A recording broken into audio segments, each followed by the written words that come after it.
예, 두 번째 집은 프리메이트에 있는 집인데, 33,000에 올라온 집이고, 일단 사진을 먼저 보면, 이제 이렇게 생겼어요. 뭐 여러 가지를 확인하는데, 이제 지붕이랑 뭐 사이딩, 그리고 지붕 다 괜찮았고, 그리고, 뭐 그렇게 큰 문제는 없었어요. 그냥, 2층이 아니고, 그리고 2층이 아니고, 그리고 지하실이 이 집은 없었어요. 그냥 1층만 있는 집이에요. 보통 이제 이런 스타일을 번갈로 스타일이라고 하는데 지하실을 많이 가지고 있어요. 그 이제 지하실에 워터 프로블럼이 있기도 하고 뭐 이렇게 크랙이 가기도 하고 뭐 이렇게 되는데 그래도 많이들 가지고 있고 거기에 히터라든지 워터 탱크를 그쪽에다 놔요. 그쪽에다 놓는데 이 집은 히터를 아파트 마냥 이렇게 일렉트릭으로 이렇게 해놨고요. 나중에 사진으로 보이나 모르겠네. 그리고 워터 탱크는 이제 뒤에 아까 사진, 예, 여기에 들어가 있다라는데 확인은 안 했었거든요. 그리고 이제 아무 이상 없다라고 했었고,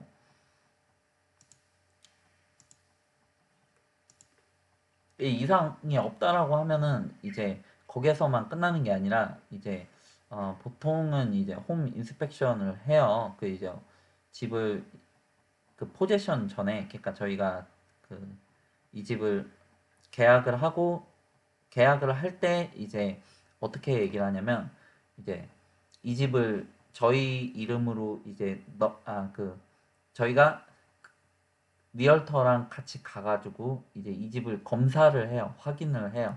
이제 같이 걸어다니면서 이제 확인을 하고 인스펙터도 그때 같이 갈 때가 있어요.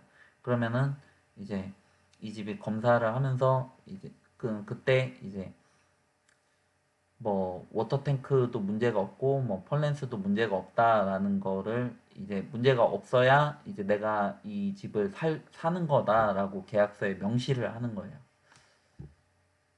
이제 같이 돌아다니는 거를 그 집을 이제 계약이 끝나가지고 같이 돌아다니는 거를 포제션이라고 하고요. 그럼 그 전에 이제 계약이 이루어질 때는 이제 리얼터랑 이제 그 계약서를 같이 작성을 하고 그리고 이제 변호사를 끼기도 하고요. 그럼 이제 변호사랑 이제 계약서 내용을 검토를 하고 그리고 이제 같이 사인하고 그 변호사가 이제 내용을 설명을 해줘요.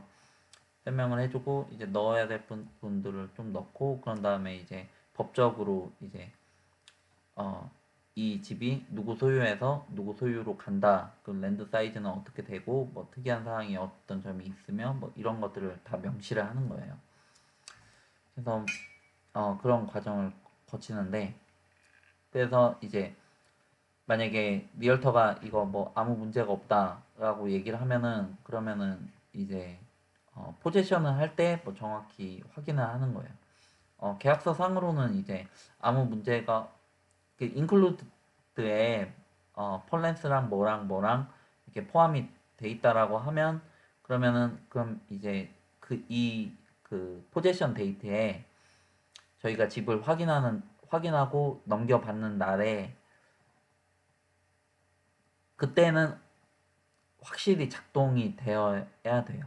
그 이제 저희가 살면서 고장이 나거나 하는 것들은 이게 다 중고 제품들이라서 충분히 있을 수 있거든요. 그 이제 한 달 만에 발생할 수도 있는 일이고 뭐 1년 뒤에 발생할 수도 있는 일이고 그건 모르는 건데 그건 충분히 발생할 수가 있는데 그런데 이제 뭐 작동이 된다라고 얘기를 했는데 어, 근데 막상 들어가서 살아보니까 이게 작동이 안 돼요. 그러면은 이제 그쪽에서 사기를 친 거예요. 그러면 이제 법적 보호를 받을 수가 있어요. 근데 그걸 언제 확인을 하냐? 그건 이제 뭐 들어가서 뭐 제가 고장 내킨 걸 수도 있잖아요. 그건 이제 포지션 데이트 때 확인을 하는 거예요. 이제 저뿐만 아니라 리얼터도 같이 가고 뭐 인스펙터를 불렀으면 그럼 그 사람도 가가지고 이제 그 사람은 이제 전문적으로 보는 거고 그럼 그 사람이 확인을 해줘요. 이거는 뭐 정상적으로 작동을 하고 뭐 어찌어찌하다 이 집은 어떤 문제가 있다. 그 이제 이 집에 결격 사항이 있는데 얘기를 감춘 거라고 하면 그 당연히 얘기를 해줘야 되는 의무가 있어요. 그게 특히 안전상의 문제에 관해서는 당연히 얘기를 해줘야 돼요. 법적으로 그렇게 되어 있어요. 근데 그걸 얘기를 안 해줬다. 그러면 나중에 문제가 있을 수가 있어요. 그러면 이제 계약서 상에 이 집은 뭐 구조적으로 문제가 없어야 된다. 뭐 이런 내용이 명시가 되어 있고 그리고 이제 인스펙션을 할 때 그 이제 인스펙터가 만약에 어떤 이유가 됐든지 간에 그 이걸 뭐 봤는데 모른 척 한다라든지 아니면은 뭐 이렇게 아니면은 실력이 딸려가지고 이제 잘 몰라서 이제 얘기를 안 했다라든지 그건 인스펙션 책임이에요. 그래서 명시가 안 된 것들은 물론 이제 다 자기를 보호를 하긴 하는데 이제 법적 분쟁으로 갈 수도 있는 건데 어찌됐든 어 이제 그러니까 그 포지션 데이트 때 이제 그거를 확인을 하는 거고 그리고 이제 그 전에 이제 서로 구두로 이제 막 얘기를 한 것들이 있잖아요. 그런 것들은 이제 기본적으로 그 보호를 받는다라고 보시면 돼요. 그 이제 집에 구조적으로 문제가 없고 그리고 이제 뭐 폴렌스라든지 아니면은 뭐 냉장고라든지 그게 인클루드가 돼 있으면 그 이제 계약서 상에 인클루드가 돼 있는지 안 돼 있는지가 명시가 되어 있는데 그 인클루드가 된 경우에는 이제 어, 보호를 받을 수가 있다라는 얘기예요. 무슨 얘기인지 아시겠죠? 어, 제가 설명을 이렇게 좀 장황하게 했네요. 어찌됐든 죄송합니다. 사진을 좀 더 보면 여기는 그 이 라운드리 머신들이 이 주방 바로 옆에 있고 이 주방에서 그 수도꼭지를 연결을 해가지고 하더라고요. 조금 특이한 경우에 이쪽에서 배관이 있어가지고 바깥으로 연결이 돼가지고 바깥으로 내보내고 예, 뭐 이렇게 해놨고 그리고 이 옆에 벽 보면은 뭐 그렇게 큰 문제도 없고 뭐 바닥도 뭐 단단하고 보통 이게 오래된 집들 같은 경우에 좀 저렴한 집들 같은 경우에 그 바닥이 평평하지 않을 수가 있어요. 단단하지 않고 좀 이렇게 오르락 내리락 한다든지 불안정한다든지 그럼 이제 구조적 그게 이쪽 바닥만 그럴 수도 있고 아니면은 집 전체가 그래가지고 그 바닥이 그럴 수도 있는 건데 어, 이 집은 괜찮더라고요. 오히려 저는 저 같은 경우에는 베이스먼트가 아예 없는 게 나을 수도 있다라고 생각을 하는 편이에요. 문제를 안고 있는 것보다는 문제를 안고 있으면 집 전체를 흔들 수가 있는데 그냥 베이스 자체가 집안에 그 그냥 1층만 있다라고 하면 그런 문제가 조금 덜할 수가 있거든요. 개인적으로 화장실 깔끔한 편이고 예, 뭐 이렇게 생겼습니다. 이렇게 보통 이런 그 캐나다에서는 이런 그 단독주택이 대부분이고요. 아파트가 그렇게 어, 대도시를 가면은 많이 있는데 사람들은 단독주택을 더 선호를 하고 많은 사람들이 단독주택에서 산다라고 보시면 돼요. 그 이제 2층 집도 많고 번갈로도 많은데 예전에는 번갈로가 많았고 지금은 점차 2층 집으로 가면 그 늘어나고 있고 땅이 점차 이렇게 줄어들고 있어요. 예전 집들이 이렇게 땅이 조금 더 넓은 편이고요. 그래가지고 보통 이런 단독주택이 있고 정원이 있고 그 이제 펜스가 쳐져 있는 경우도 많이 있고 이렇게 그 뒷공간이 조금 안 나왔는데 이 뒤에 공간이 충분히 있어요. 이 집 같은 경우에도 펜스는 안 쳐져 있었고요. 그리고 그래가지고 이제 뛰어논다라든지 아니면은 뭐 이렇게 아이들이 있으면 아이들 놀이 공간을 조금 만들 수도 있고요 바깥에다가 그리고 이제 바베큐 하는 경우도 많이 있고 이렇게 야외 공간이 조금 있어야 이제 뭐 꽃이나 이렇게 원예를 좋아하면은 이제 원예 활동도 할 수가 있고요 그런 걸 할 수가 있습니다 이제 그런 공간이 있다라는 얘기를 한 거고요. 보통의 경우에 어느 정도씩은 뭐 적든 많든 가지고 있어요. 이제 차고를 따로 놓고도 어느 정도의 풀밭을 가지고 있어요. 근데 내가 풀밭이 싫다라고 하면은 뭐 관리도 계속 해줘야 되고 하니까 그럼 자갈을 까는 경우도 있고 아스팔트도 원하면 깔 수도 있고요. 근데 그런 경우는 제가 많이 보진 못했어요. 어, 이 사진에는 안 나왔는데 저희는 이 동네에도 이제 봤는데 커뮤니티도 중요하거든요. 그 이제 이웃이 어떤 사람들이 살고 있는지 어, 이 동네를 돌아다녀 봤었을 때 그렇게 잘 사는 동네는 아니다라는 생각을 많이 했었고 그리고 이제 집 뒤에 이제 어, 고물상 같은 이렇게 잡동사니들이 많이 쌓여 있는 이제 것들을 많이 봤어요. 이제 몇몇 집들만 그런 게 아니라 여러 집들에서 이제 그런 걸 보면서 이 도시의 특성을 조금 이제 느낄 수가 있었죠. 근데 이 프리메이트 지역을 조금 이제 유심히 본 이유는 이 옆에 맥린이라는 도시가 있거든요. 여기 프리메이트가 있고 사이즈가 그렇게 크진 않아요. 지도에서 보시다시피. 그리고 이제 가까운 거리에 한 10분, 15분 정도 걸리는 거리에 이제 맥레인이라는 도시가 있는데 도시도 조금 이제 잘 사는 편이고 그리고 오일 플랜트 쪽으로 이제 정확히 어딘지는 모르겠지만 현재로서는 그 이제 오일 산업 쪽으로 이제 일자리가 조금 있다고 하기도 하고 그래서 그런지 이렇게 약간 그런 산업 시설 기반 그 회사들이 조금 있더라고요. 여기 보니까. 예, 그래가지고 조금 이제 눈여겨봤거든요. 그 이제 여기서 이 맥린이라는 도시에서 이 맥린도 그렇게 인구가 많은 거는 아닌데 이 사람들이 잘 살고 일이 조금 있다 보니까 이 가까이에 있는 프리메이트 같은 경우에도 어, 맥린은 출퇴근하기에 뭐 나쁘지 않으니까 한 10분 15분 더 걸리는 것뿐이니까 괜찮게 봤었죠. 그런데 이제 동네를 돌아보고 했었을 때 저희는 이쪽 지역은 아예 그냥 제외를 시켰어요. 자, 다음 세 번째 집으로 넘어갈게요. 이틀째 이 집을 봤었고 오전에 그리고 세 번째 집은 이제 템펄 템펄링 트램플링 이 이름이 자꾸 헷갈리더라고요.